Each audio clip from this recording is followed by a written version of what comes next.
Yesterday, we did an income statement for Darlene's delivery service.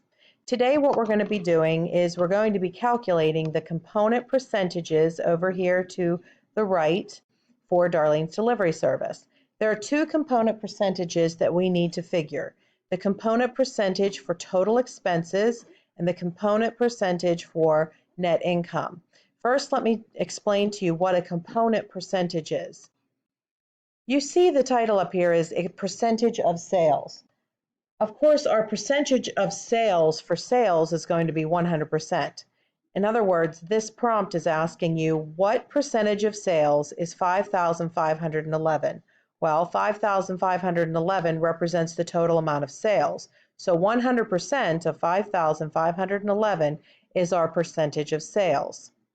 I hope that makes sense to you, because when we go down here to the bottom and we ask how much of our percentage of sales is total expenses for this particular prompt. In other words, of the $5,511, how much of that are expenses? Here we are asking of the $5,511 of sales, how much of it is net income?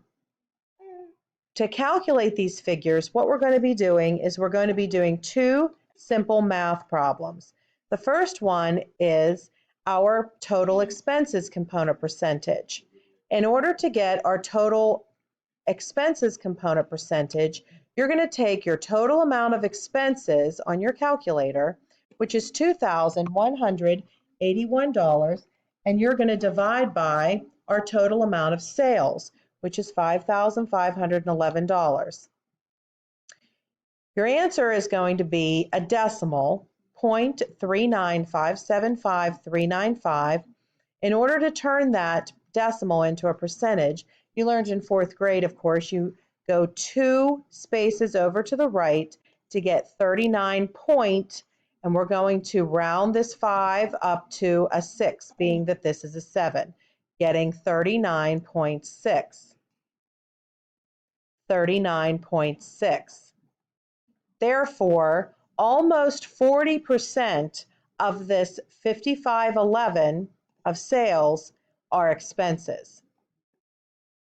To get our net income component percentage, you're going to take your net income of $33.30 and you're going to divide by 5511, which is your total sales. Your total net income divided by your total sales is going to be 0.6042 or 24605.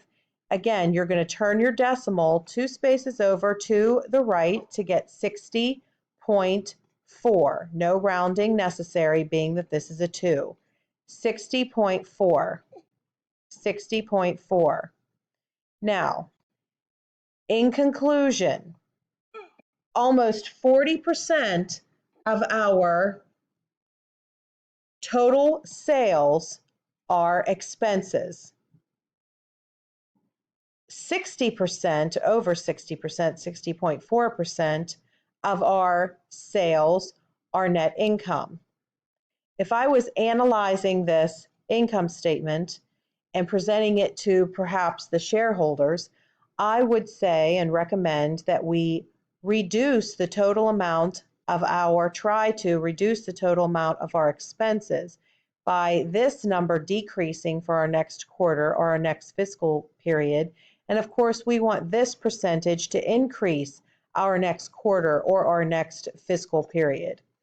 You always want your total expenses component percentage to be lower, and you want your net income component percentage to be higher. These two numbers always should add up to exactly 100. So if you put 39.6 in your calculator and you add 60.4, of course you're going to get 100, because this is your total amount of expenses and your component percentage, and the remainder of the 100 would be your net income. I'm going to ask you now to go ahead and complete your on your own for the chapter. keeping in mind that you are going to take your total amount of expenses divided by your total amount of sales to get your total expenses component percentage. Then you're going to take your total net income divided by, again, your sales to get your net income component percentage.